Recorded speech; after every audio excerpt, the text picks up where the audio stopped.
Hey guys, it's Heather Peterman. It's Friday afternoon. Making this video to talk to you guys a little bit about resiliency. So it's been a really long week in the clinic for me. I've had a lot of really tough patient issues. I've had a lot of things pop up that haven't been easy to navigate. We've had a lot of issues that have come up. In the time of COVID here, it seems like there's a new crisis or a new something that we have to deal with every week. So I had to get myself outside. I don't know if you can see behind me here, I'm going to turn around, but I'm down by the harbor. You can see some boats going by. And to work on my own resiliency, I had to ground myself. I had to get myself out here in nature. Water's kind of my element, so I needed to connect with it and just kind of feel that force in my life to ground my own energy before I go into the weekend with my kids.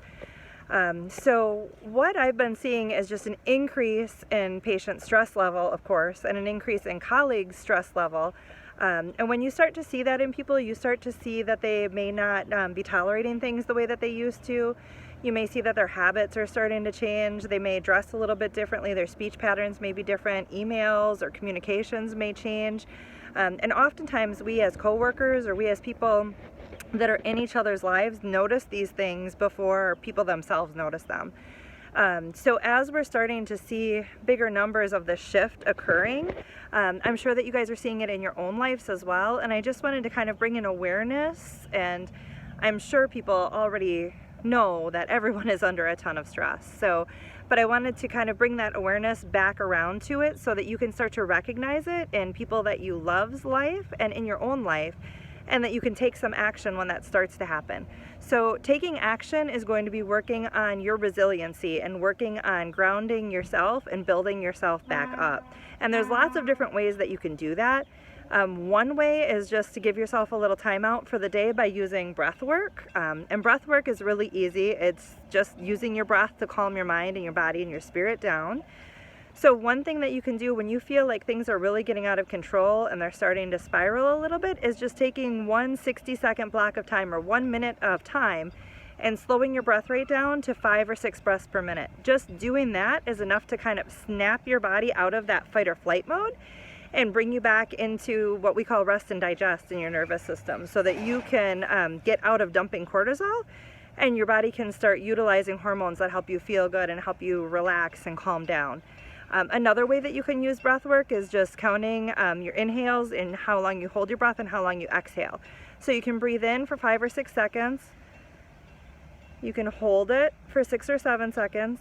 And then when you breathe out, it's a nice long exhale for 8 to 10 seconds. Do that 2 or 3 times, and that does the same thing as far as getting you out of that fight or flight mode. Other things that you can do is do exactly what I'm doing right now. Get outside, connect, get your feet on the ground, get out of your shoes and get your feet on the ground and connect. Let yourself feel grounded and connected to the world around you. Get by the water, get in a forest, whatever that outside, that nature landscape is that attracts or that pulls or that calls to you, go get in that landscape and let yourself be submerged in nature instead of submerged in the everyday nonsense that we live in. So it's another thing you can do. Other things include journaling, yoga, meditation, acupuncture, lots of different tools that you can use. But you got to pick 1 or 2 of those things. You can't allow yourself to fall into the spiral where stress takes over, and the stress starts to create a depression, and depression kind of spirals into self-isolation, and it just keeps on spiraling and spiraling and spiraling. We got to catch you guys before you get to that point. We got to intervene before you get to that point, because when you get to that point, it's really hard to get out. If you see that you're already in that point, if you're recognizing I'm already in trouble, I'm already pretty far down, please reach out to the people that you love, reach out to people you trust, reach out to your healthcare provider, somebody in your community, and get yourself some help, because right now it's a really dangerous time to be in that mental state. And unfortunately, I see mental health issues on the rise, and I see people starting to spiral. And I don't think that things are necessarily going to improve on their own anytime soon. I think that as a community, we need to take action. We need to start improving them. We need to stop being so judgmental of each other and so hard on each other and start recognizing where people are. But we also need to take some individual responsibility. We need to check our own attitudes. Like, this is hard, it's tough. We've had a lot of new things implemented at work, a lot of new patient practice issues. I'm hearing patient stories that just break my heart, and I find that I'm bringing that stuff home with me. Today, my little 4-year-old, I have twin 4-year-olds, and one of them says to me, "Mommy, I miss going to the grocery store with you. Can we please go to the grocery store?" That's heart-wrenching to hear a 4-year-old say that. It's a little thing, but he's telling me that he misses our routine. He misses the things that we used to do to take care of our life and take care of our family. And he's longing for that. He's wanting that. And I can't give that to him because right now I'm not bringing him in a grocery store. So we have to create new routines. I have to find new ways to connect with my 4-year-old. So we've got a garden and we're doing all kinds of new things, but I can't choose to live in that space where we're sad that we had to let go of the rituals that we had. So as a community, we've got to come together to rebuild, and we've got to rebuild a new norm, because I don't think this is going away anytime soon. I don't think we're going to go back to just where we used to be. There's too much that has changed.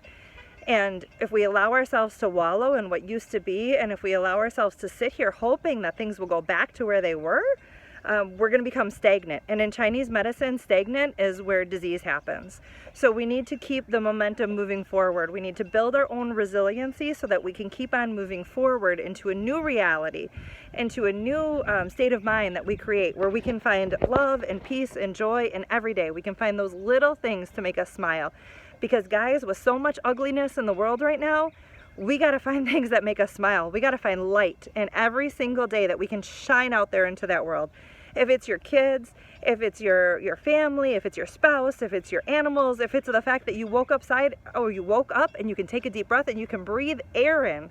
If that's all you got, be thankful for it, because you got to do that today. And you're still here. You're here to live another day. You're not gone. So we've got to find purpose. If you've been given that day, you've got to find purpose. You've got to find purpose to propel yourself forward. This is just not a time that we can let ourselves spiral backwards. So guys, I don't know. I'm not trying to be an expert here as far as resiliency, because I'm not. But I can tell you that I work really hard every day, and I balance a lot. As a mom of 3, I've got 3 kids, 4 and under, as a healthcare provider who's working with a lot of really sick patients, as a wife, as a daughter, as a sister.